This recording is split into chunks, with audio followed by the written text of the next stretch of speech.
Hello everyone, hope you're doing well. Last night, the West Ham under-23s smashed Arsenal 6-1 at the London Stadium with a hat-trick for Oko-Flex as well. But let's ignore the game for just 1 minute, because there's other stuff I'm going to talk about, because the game needs a little bit of context. However, Gonzo, with the summer transfer window being largely disappointing, slow so far, I do think it's easy to overlook the signings that we have made, though, which are predominantly for the under-23s. We saw Oko-Flex come in, Pierre Ekwa was signed, the goalkeeper from Rangers, Neves as well from Reading. We've signed 4 players for the under-23s who could have a big part to play at West Ham. Now, short term, obviously not. Ariola will have a bigger impact, but certainly long term, if you get those signings right, you're going to save a hell of a lot of money. So so obviously Oko-Flex scored the hat-trick. Did Neves play, did he? He came off the bench and got a goal as well. Do you watch the game? I did. I had it on, yes. Okay. See, I wonder, I understand what you're saying. I know you've got things to say about it. I hear what you're saying. I wonder how much influence David Moyes has had in these signings, or is this just the recruitment development officer, if we have one? Probably don't. But is this just somebody else buying the players, like Terry Wesley would used to source the players?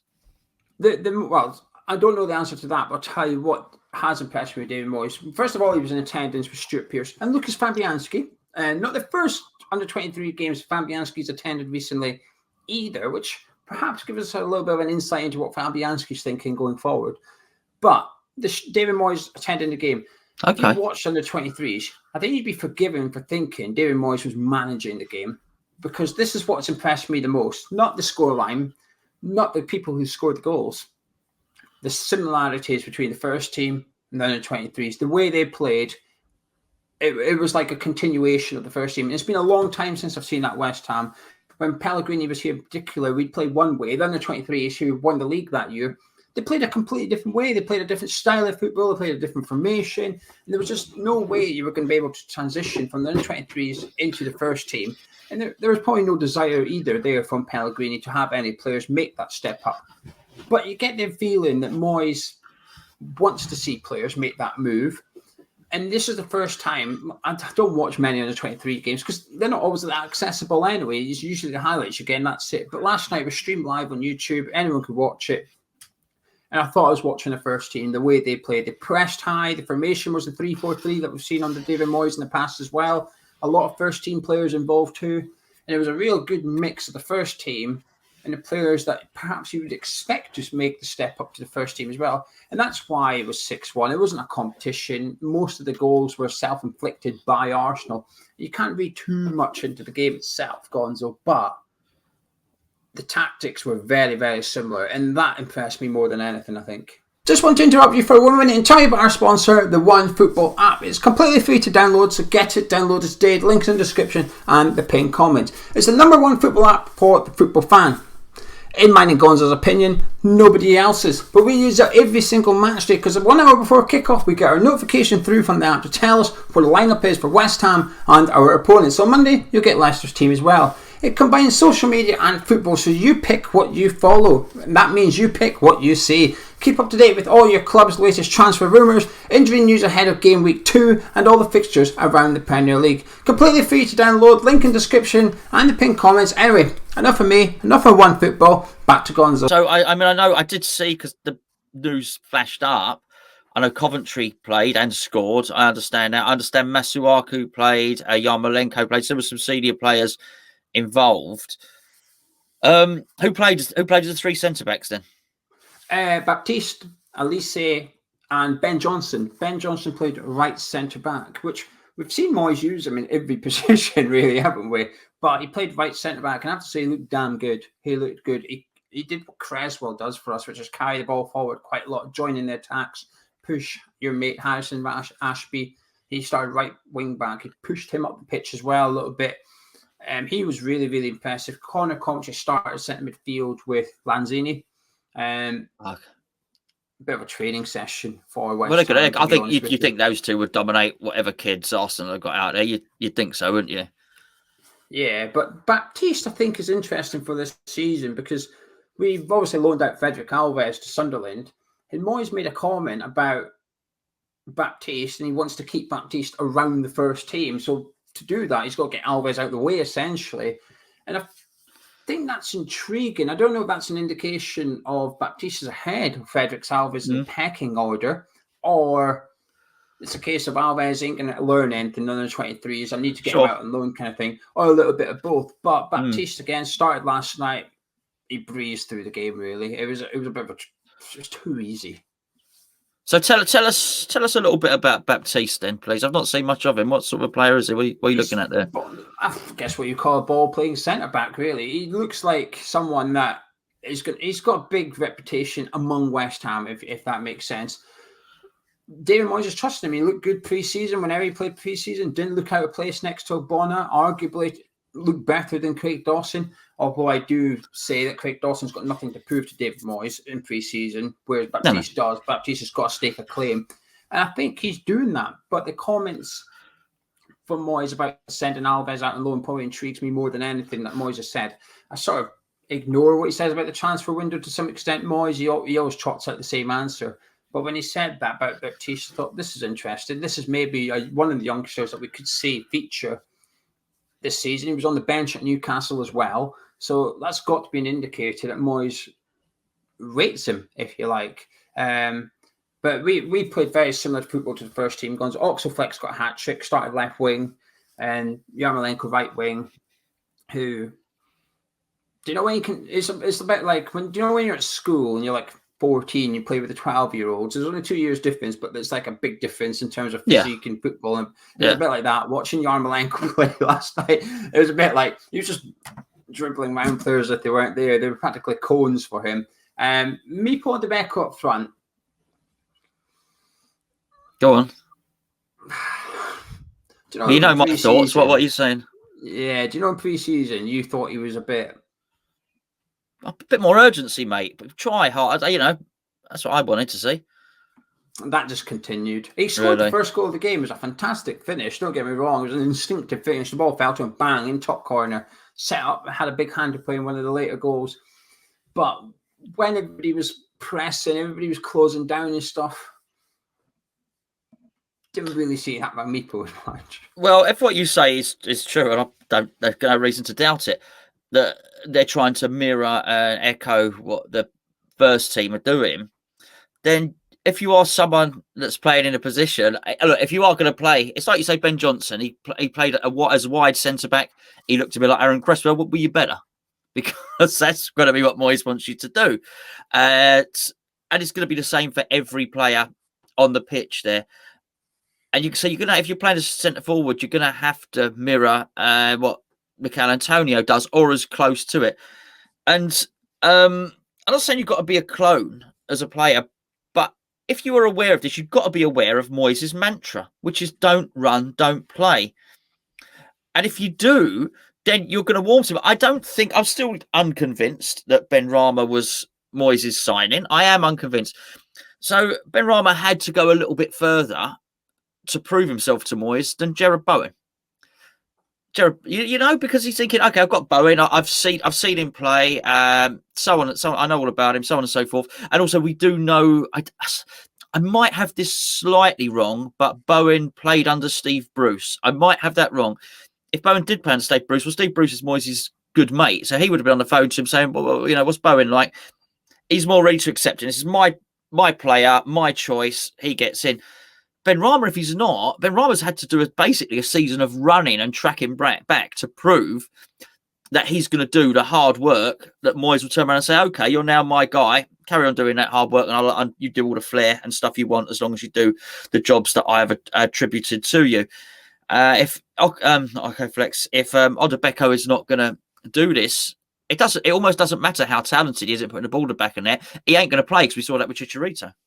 Yeah, it was frustrating because he's the one player, funny enough, had a chance of playing first-team football pretty quickly because of lack of options, essentially. You see, look at Baptiste, he's probably thinking, well, I've got Diop, Dawson and Albon ahead of me. Possibly, at least say, they're trying to get a new centre-back in. I'm not going to see the first team this season. You look at Ben Johnson, he's got Soufal and Fredericks ahead of him. Coventry is looking at Noble, Souček, Rice. You get my point. Mipo de Becco was looking, thinking, I've got Antonio. And then Moyes has to decide to put me up front or play Bowen out of position, or he's got to then shuffle the pack a bit to get someone else in. And I don't know, I was a bit disappointed by him. He's probably the only player that disappointed me last night. And like I said, he didn't have a bad game, but he was up against a really bad Arsenal and didn't look that good. And that's almost difficult to do because the rest of them looked good. The rest of them looked like it was easy. But for him, I don't know. I just wanted to see a little bit more from him. You almost want to run on the pitch with a firework and light it under him and say, come on, move a bit. Like, show that the man, David Moyes, he's sat there. Moyes is sat there. He's watching. Do something. Yes. And it just felt like there was other, Connor Coventry just, well, Oko-Flex got the hat trick. I think Connor Coventry was the best player on the pitch. He just oozed. Yeah, he just, everything he did. He looks quite big as well now because in the pre-season, he did look big, but now he's up against Arsenal's under 23s, similar ages and stuff. He looked bigger than them, if you know what I mean. He's got quite wide shoulders now, isn't he? Which he was just really skinny before. Yeah. Yeah, he looks like he's built himself up over the summer or something. He looks bigger now. He looks like he'd handle the penalty. He's bigger than Lanzini. Yes. Stood next to him last night, both of them playing. He's stronger than Manuel Lanzini. Yeah, he was fantastic last night. Even his goal, it come from a high press. The Arsenal keeper got it. And West Ham just went, woof, everyone pushed. So the keeper had one option, that was to kick it. He kicked it straight to Coventry, about 35 yards out. But Coventry got the ball. And obviously, Yarmolenko, the Benko and Oko-Flex are now all offside because they've all chased the goalie. So Connor Coventry, but Yarmolenko and that, they're all still wanting it. They're also saying, here, give me the ball, but they're all offside. Connor Coventry almost realises this and thinks, well, I can't pass you, so I'm just going to dribble past the defenders. She goes around 2 or 3 defenders and scores. But it was just a very intelligent play by Connor Coventry, actually. And he's the one I would expect to see play in the first team this season. He's sort of got to, but he's doing the business in front of the manager last night, and that's the most important thing. My concern is, though, Gonzo, that under 23 football, it's a bit rubbish, isn't it? How do players at West Ham develop if they're playing teams like that week in, week out in that league? It's they're learning anything, isn't it? And Moyes will come away from thinking, well, yeah, okay, they played well, but they didn't have any competition. It's difficult. We've heard Tony Martinez last month. Did you see his quote last month, Martinez? No. He basically dismissed under 23s football. He got asked about why it didn't work out for him at West Ham, and he says, I was playing one game every 2 weeks.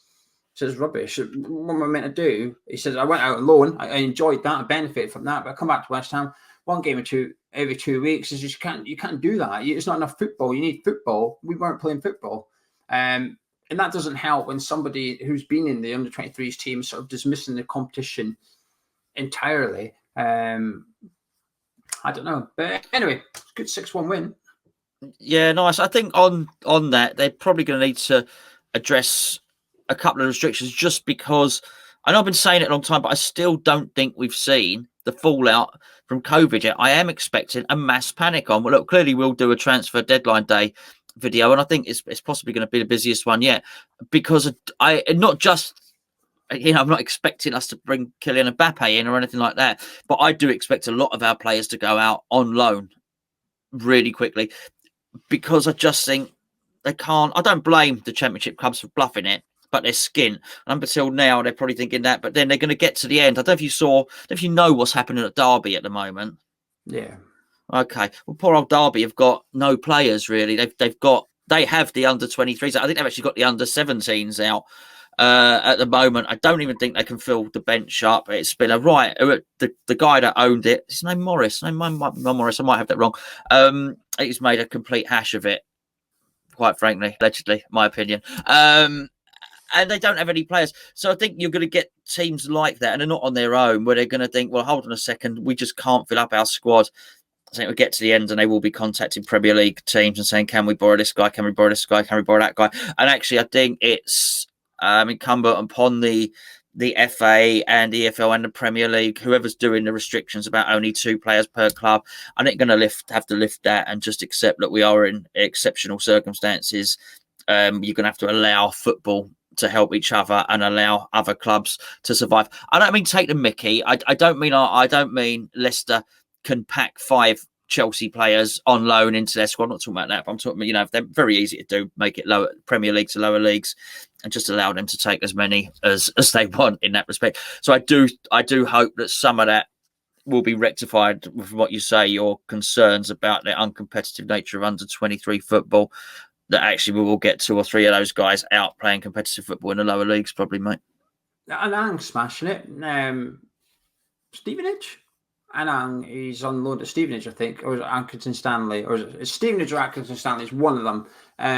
Whoever it is, he's not conceded a goal yet. He's kept 4 games, 4 clean sheets, and okay, saved two pens in a penalty shootout as well. Has he really? Yeah. Okay. The cup, whoever they played, went to a penalty shootout in the League Cup last week, and he saved 2 pens in the penalty shootout and stuff. So I think he's becoming a bit of a crowd favourite pretty quickly. Good for him. Well. So that's 4 or 5 games in. It's like a successful deal already. We've got a lot of goalkeepers, Gio. Do you know what? It's a shame that our striker scout is not as good as our goalkeeping scout. Put it that way. Yeah, who we got? Ariola, Fabianski, David Martin, Randall, and then we've got Anang and Trott. We've got the one from Rangers. Yeah, Kinnear, and then we've got Hygi. Is that how you pronounce it? HYGI. That's who started in goal last night. 8 goalkeepers are under 23s or above. At least we're in safe hands. Anyway. That we are. Yeah. Anyway, we're going to disappear. But yeah, fantastic win for the under 23s, albeit uncompetitive. But like I said, the most important thing for me, the most encouraging thing for me, Gonzo, is they played like the first team. David Moyes' influence at the club is growing a little bit. And I love that he was there. For you to say that, I didn't know what you were going to say. You said you'd want to do videos now, video on 23s. I could tell you were excited about it when you spoke to me earlier. And yeah, for David Moyes to be there as well, I do think is excellent. And I think they need that. Players need that. They need to know the managers watching. So if they impress, then they like to think they've got a chance. I mean, it's really good, mate. Yeah, I agree. They need a path into the first team, and the manager being there demonstrates there is a path there. You press, you get in. Whereas Pellegrini never attended under 23s football, never attended. So it's hard to sort of, as a under 23 player, it's hard to have that belief that you can make it in when the manager doesn't even show much interest. So yeah. Anyway, we're going to disappear. If you enjoyed this video, drop a like on it, subscribe if you're new to the channel. Let's have it, Gonzo. We'll catch you tomorrow.